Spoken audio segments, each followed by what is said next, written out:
السلام علیکم، آپ دیکھ رہے ہیں FT105۔ میں ہوں فاروق طیب۔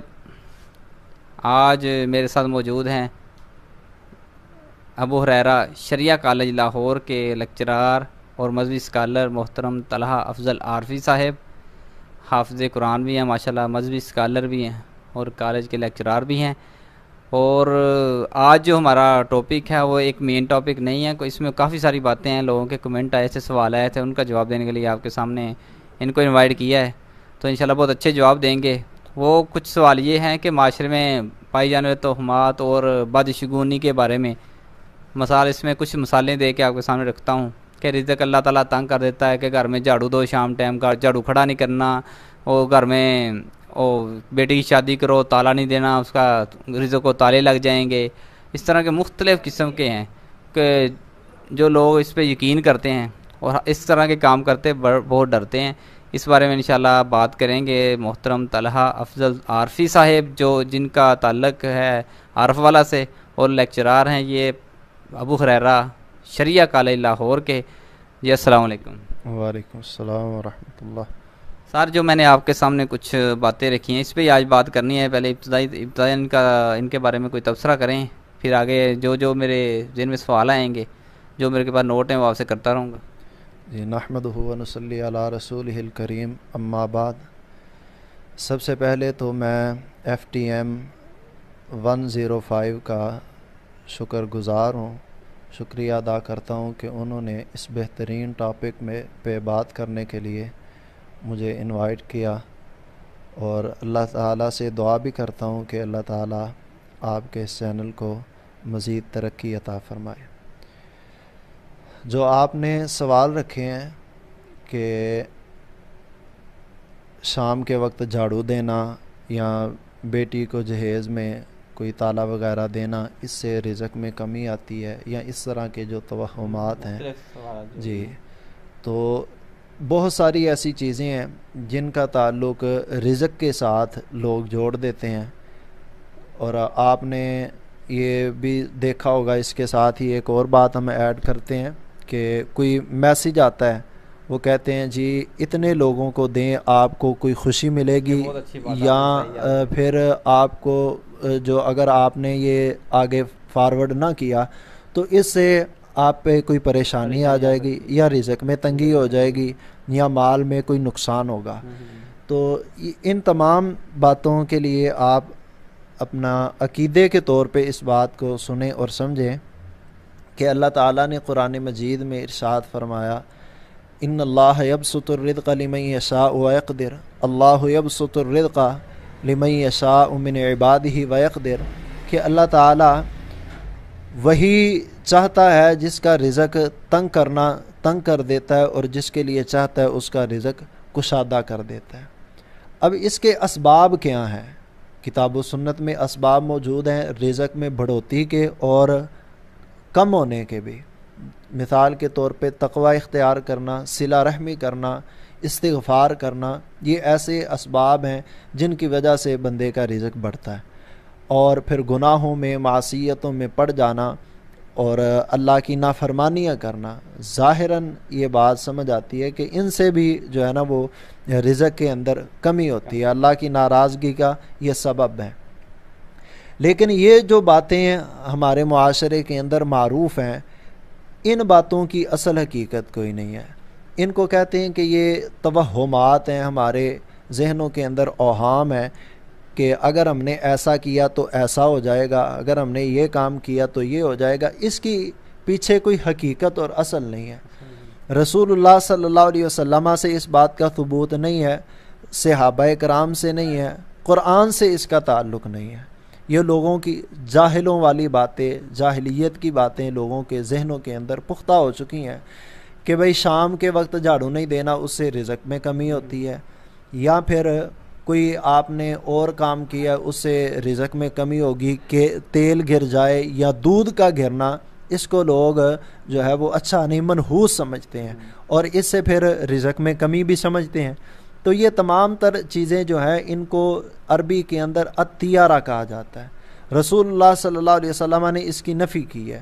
پھر اس نحوست کے عقیدے کا ذہن میں آ جانا اس بدشگونی کا آ جانا یہ پھر ہمیں وہ کام کرنے نہیں دیتا. مثال کے طور پہ جو کوئی بندہ ہے, کچھ لوگ یہ کہتے ہیں کہ شام کے وقت نہانا نہیں چاہیے, اس سے کوئی نقصان ہوگا. اگر بندہ اسی وجہ سے شام کے وقت نہانا چھوڑ دے کہ میرا کوئی نقصان ہوگا, یہ بدشگونی ہے. یہ نہا وہ کام نہیں کرتا, ڈرتا ہے, ہاں وہ کام روک لیتا ہے, وہ روک لیتا ہے. یعنی اس طرح کے معاملہ, یہ جھاڑو کو روک لے.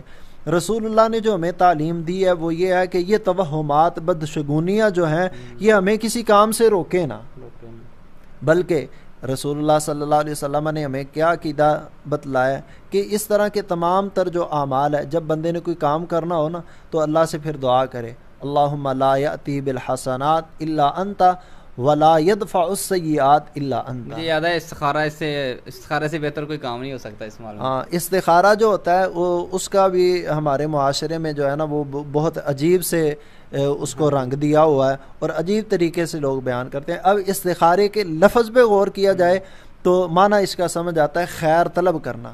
بندے نے جو خود کام کرنا ہے نا اس کے لیے وہ اللہ سے مشاورت کرے, اللہ سے اس کام میں خیر کا مطالبہ, چوری تلاش کرنے کے لیے نہیں کرنا ہے. ہاں, یہ جو ہوتا ہے پھر اس کے لیے یہ بھی کرتے ہیں کہ چینلز بنے ہوئے ہیں, ان پہ وہ مفتیان کرام بیٹھے ہوئے ہیں, وہ بھی لوگوں کو صحیح بات کی طرف جو ہے وہ مائل نہیں کرتے, صحیح بات انہیں نہیں بتلاتے کہ استخارے کا مطلب یہ نہیں ہے, استخارہ یہ نہیں ہے جو چینلوں پر ہو رہا ہے. اور یہ بات جو ہے کوئی فرقہ واریت نہیں ہے, یہ اس بات پہ اتفاق ہے. جو اصل علماء ہے نا ہر مکتبہ فکر کے, وہ یہی بتلاتے ہیں کہ استخارہ جو ہے وہ اللہ سے خیر طلب کرنا ہے کسی کام میں, کہ اللہ میں یہ کام کرنا چاہتا ہوں تو اس میں آپ خیر ڈال دیجیے, اس کو بہتر بنا دیجیے میرے حق میں. اور ایک بات اس کے ساتھ یہ بھی کہ یہ نہیں ہے کہ میں نے نماز پڑھنی ہے تو اب میں استخارہ کروں, یا میں نے تہجد شروع کرنی ہے تو استخارہ کروں, یا میں نے حج کے لیے جانا ہے, عمرے کے لیے جانا ہے. اچھے جو نیکی کے کام ہیں ان میں نہیں ہے استخارہ. اور آپ نے پہلے اللہ تعالیٰ نے بتا دیا کہ آپ کے لیے بھلائی ہے, یہ بھلائی ہے ان کے اندر, یہ بھلائی کرنی ہے. ہاں کوئی دنیاوی آپ کا معاملہ ہے وہ کرنا ہے, بیٹی کا بیٹے کا, جی جی, تو اس میں اللہ تعالیٰ سے خیر کا بندے کو طالب ہونا, یہ ہے استخارہ. اب تو کاروبار بن گیا استخارہ, 500 روپے میں استخارہ کرتے ہیں, ان کو مجھے لگتا ہے دعا بھی نہیں آتی ہوگی. جی جی ایسے ہی ہے. یعنی کہ مجھے یہ سمجھائی کہ ہر کام سے پہلے استخارہ اچھے کام کے لیے, ایک تو عبادات ہیں جس کے بارے میں اللہ تعالیٰ نے ہمیں بتا دیا ہے کہ وہ آپ کے لیے بھلائی بھلایا خیر ہی خیر ہے. ایک اس کے علاوہ کام جو ہمارے ہیں ضرورت کے لیے ہیں, کوئی کام کاروبار شروع کرنا ہے, کوئی بزنس شروع کرنا ہے, کوئی جائیداد لینی ہے, دینی ہے, کسی سے ڈیلیں کرنی ہے, آپ کر لیں گے تو انشاءاللہ اللہ تعالیٰ کی طرف سے خیر ہوگی. اور اس میں ضروری میں سمجھتا ہوں کوئی خواب آنا کوئی ضروری تو نہیں ہے, خواب نہیں, یہ بھی جو بات ایک ٹرینڈ بن چکا ہے, لیکن اس طرح کی کوئی حقیقت نہیں ہے. بہتر ہوگا اللہ آپ کے حق میں, اگر بہتر ہوگا تو اس کو کر دیں گے, نہیں ہوگا تو اس سے آپ کو روک لیں گے. یعنی کہ اس میں دل مطمئن ہو جائے گا, اگر اچھا ہوا تو دل مطمئن ہو جائے گا, راستے آسان ہو جائیں گے. یہ تو ہمارا توہمات کے بارے میں بہت اچھا جو خلاصتاً سمجھ آ گئی. اس کے بعد میں بات کرنا چاہتا ہوں کہ بیماریوں کے بارے میں, جیسا کہ سائنس ثابت کر چکی ہے کہ بیماری ایک دوسرے سے لگتی ہے, احتیاط کیا جائے, انجیکشن استعمال نہیں کرتے ایک دوسرے کو لگے. مین پوائنٹ یہی ہے اس میں کہ بیماری ایک دوسرے کو لگ جاتی ہے. کیا اس میں بیماری متعدی ہوتی ہے, چھوت ہوتی ہے واقعتاً؟ جی, بیماری کے متعلق جو رسول اللہ صلی اللہ علیہ وسلم نے ہمیں عقیدہ دیا ہے لا عدویٰ, کہ کوئی بھی بیماری بذات خود متعدی نہیں ہوتی کہ ایک سے دوسرے کو لگے, دوسرے سے تیسرے کو لگے. رسول اللہ صلی اللہ علیہ وسلم نے جب یہ فرمایا نا تو ایک اعرابی نے سوال کیا, اللہ کے نبی, اونٹ ہوتے ہیں صحیح سلامت, ان اونٹوں کے باڑے میں ایک باہر سے دوسرا اونٹ آئے جس کو خارش لگی ہو, تو اس کے ان اونٹوں میں آنے کی وجہ سے اوروں کو بھی خارش لگ جائے. تو رسول اللہ صلی اللہ علیہ وسلم نے فرمایا فمن عاد الاول, جو پہلا تھا جس کو خارش لگی تھی اس کو کس سے لگی تھی. یہ سوالیہ انداز سے آپ نے اس بات کا انکار کیا ہے کہ بیماری بذات خود ایک سے دوسرے کو نہیں لگتی.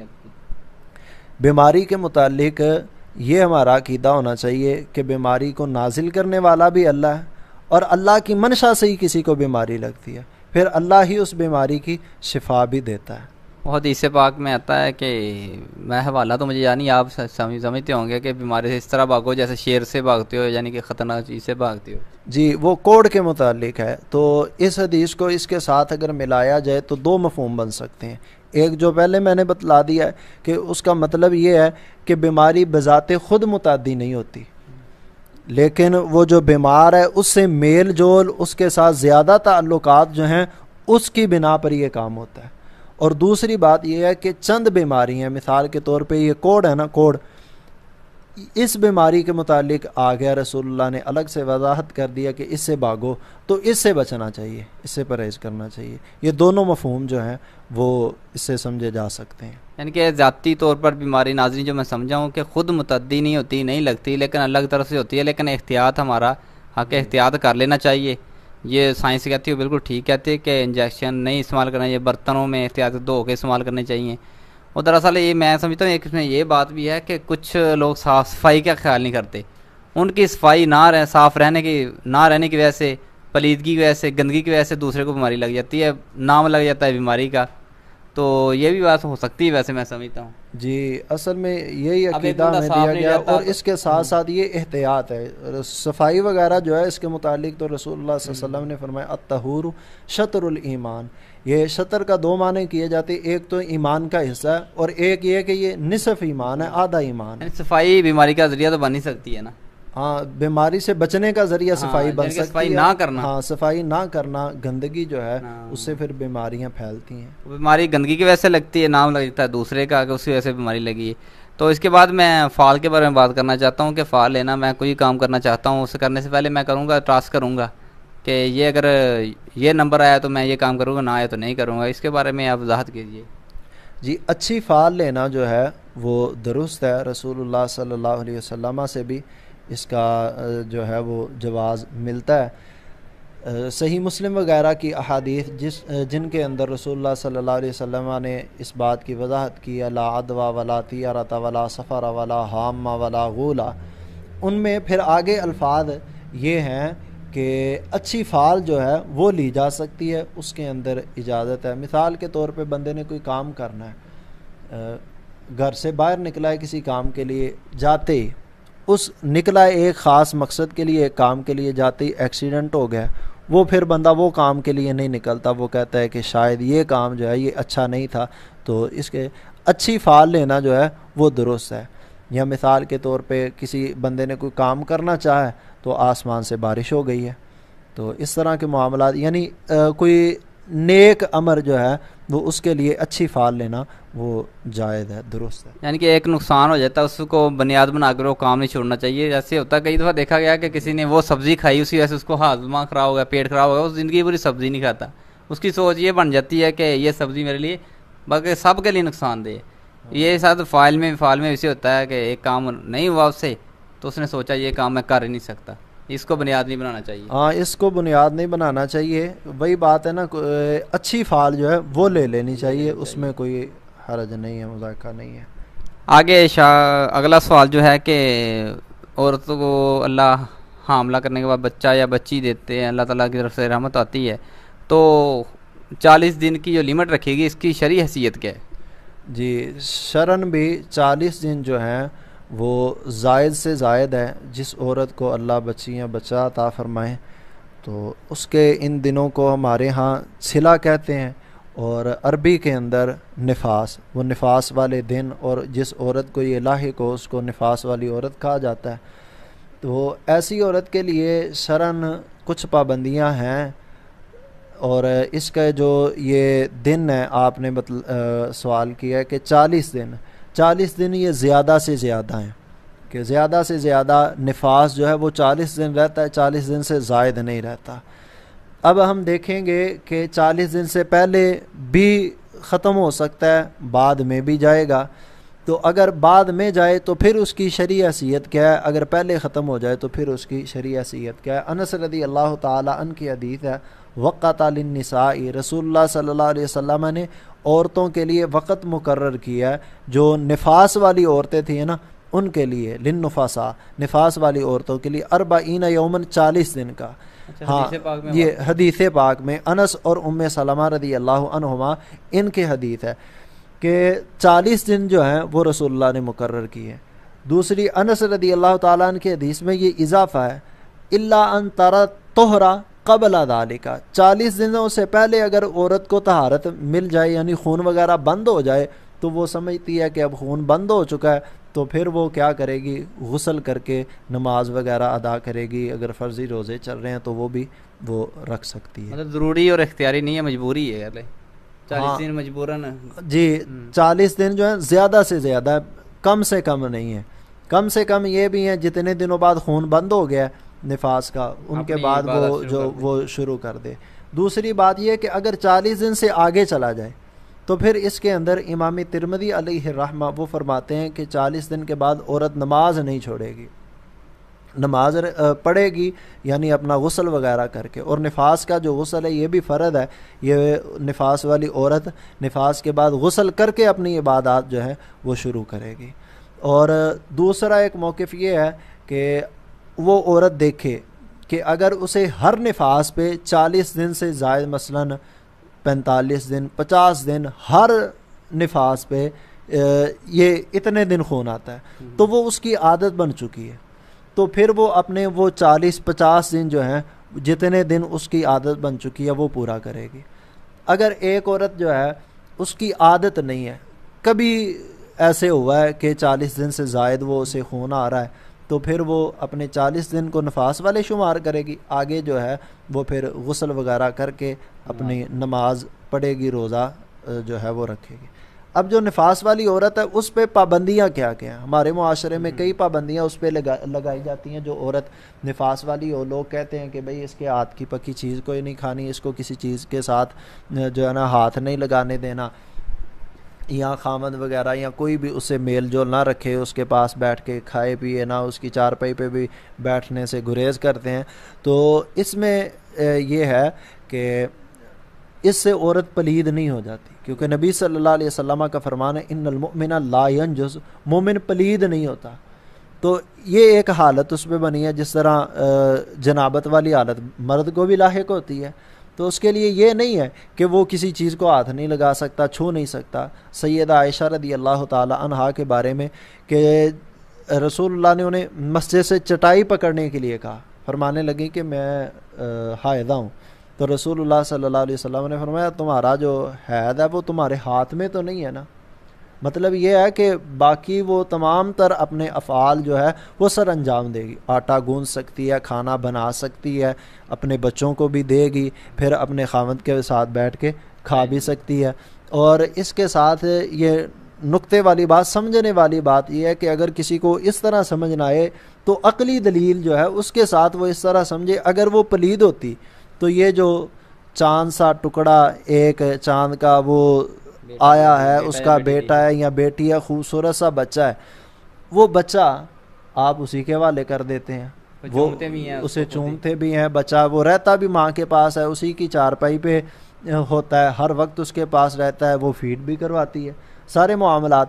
اگر وہ پلید ہوتی تو وہ پھر اپنے اس بچے کو کیوں جو ہے وہ اپنے ساتھ ہی لگاتی. پھر آپ اس بچے کو پکڑتے بھی ہیں اور اس سے پیار بھی کرتے ہیں، بوس و کنار ہوتے ہیں، سارے معاملات جو ہے وہ کرتے ہیں. جی ناظرین، آپ سمجھ گئے ہوں گے، بہت اچھی طرح سمجھایا ہے، بہت اچھی طرح وضاحت کی ہے، مثالیں دیں گے، عقلی اور نقلی مثالیں دونوں آئی ہیں. میں تو اچھی طرح سمجھ گیا کہ خلاصتاً جو میں سمجھا ہوں آپ کے سامنے رکھتا ہوں کہ بیماری دوسرے سے ایک دوسرے کا تک نہیں پہنچتی، اس طرف اس سے احتیاط کر لینی چاہیے. بیماری اللہ تعالیٰ لگاتے ہیں جو بیماری. اور نفاس کے بارے میں آپ کو وضاحت کی ہے. میں سمجھتا تھا کہ 40 دن لوگوں نے اپنی طرف سے بنائے ہیں، واقعتاً حقیقتاً 40 دن شریعت میں، جیسے بھائی طلحہ صاحب نے بتایا کہ شریعت میں نہیں بتائے ہیں، صرف وہ بھی نفاس کے لیے کہ 40 دن تک ہوتا ہے، لیمٹ بتائی ہے. تو وہ یہ بھی بات سمجھ آئی ہے. اس کے بعد اچھی فعال لینا بہت اچھا عمل ہے. تو یہ ساری باتیں سمجھ گئے ہم بہت اچھی طرح. اگر پھر بھی آپ کو کسی قسم کی کنفیوژن ہو تو آپ کمنٹ ضرور کیجئے، سوال کیجئے. اسی طرح کا کوئی بھی ٹاپک ہو جو کسی فرقہ واریت کی وجہ نہ بنے اور کسی فرقے کا خاص امتیازی مسئلہ نہ ہو، اس کے علاوہ ہٹ کر سارے ایسے کوئی ٹاپک آپ بتائیں، کمنٹ کریں. اور میرے واٹس ایپ نمبر پہ یا فیس بک پیج FTM 105 یا لقمان گوہر نیوز پیج پہ آئیں اور میسج کر کے ضرور بتائیں آپ کے نام کے ساتھ کہ فلاں بندے نے سوال کیا، فلاں ہماری بہن نے سوال کیا، اس کا جواب دینے کے لیے یہ پروگرام کیا جا رہا ہے، بتائیں گے. اور اینڈ پہ میں شکریہ ادا کرتا ہوں ان سے، کیا پیغام دینا چاہتے ہیں اور ان سے سنتے ہیں.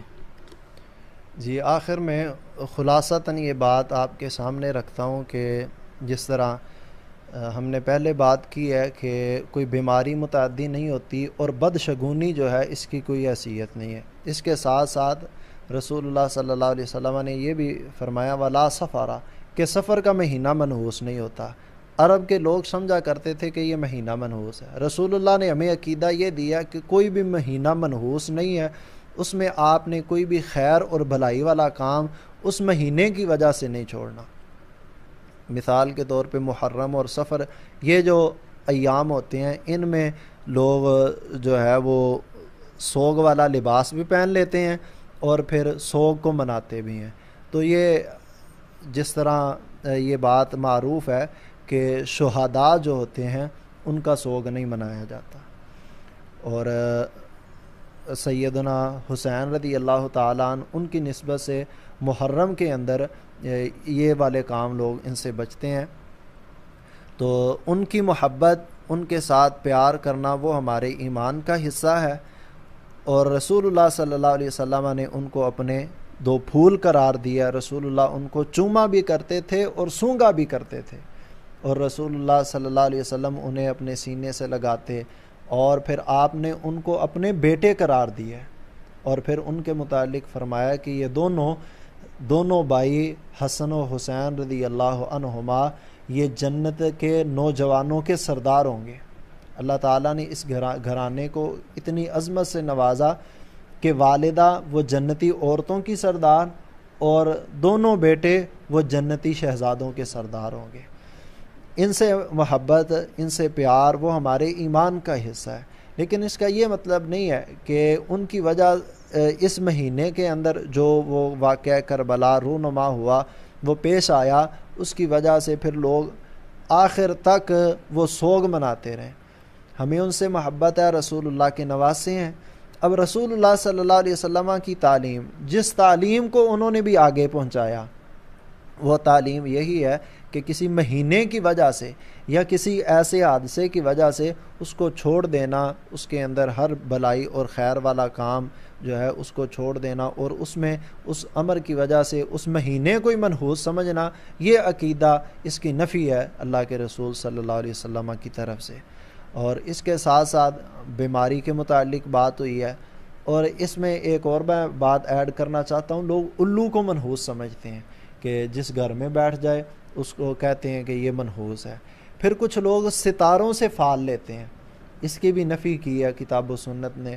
رسول اللہ صلی اللہ علیہ وسلم کے وقت میں بارش ہوئی تو اس کے بعد وحی ہوئی کہ کچھ لوگوں نے اللہ کا انکار کیا، کچھ لوگ ایمان پہ رہے، مضبوط رہے۔ اللہ کے نبی نے فرمایا تھا جی کچھ کافر ہو جائیں گے اس جی بارے میں ویسے کچھ۔ تو وہ اس طرح کے جن لوگوں نے کہا بھی وہ ستارے کی وجہ سے بارش ہوئی ہے، ان کی نسبت کفر کی طرف کی گئی ہے، اور جن لوگوں نے کہا کہ اللہ کے امر اور اللہ کی اجازت کے ساتھ ہوئی ہے، اللہ کی رحمت کی بارش ہوئی ہے، ان کی نسبت ایمان کی طرف اس طرح کی چاند گئی۔ گرہن کا واقعہ بھی اللہ کے جی نبی کے دور میں پھر آیا اس تو طرح کے کئی سارے معاملات واقعات جب ہیں۔ رسول اللہ کے بیٹی کی وفات ہوئی تو پھر اس طرح چاند کو گرہن ہوا، لوگوں نے یہ کہا کہ آج آسمان کا جو چاند ہے یا سورج گرہن ہوا، تو اس کے متعلق لوگوں نے باتیں کی کہ یہ وفات کی وجہ سے۔ رسول اللہ صلی اللہ علیہ وسلم نے فرمایا یہ چاند اور سورج یہ اللہ کی نشانیوں میں سے نشانی ہے، پھر ان کو گرہن لگ جانا یہ کسی کی موت یا کسی کی پیدائش کے ساتھ اس کا تعلق نہیں ہے، یہ تو آج بھی لگ رہا ہے پھر بھی۔ جی پھر بھی بعد میں بھی ہوتا ہے۔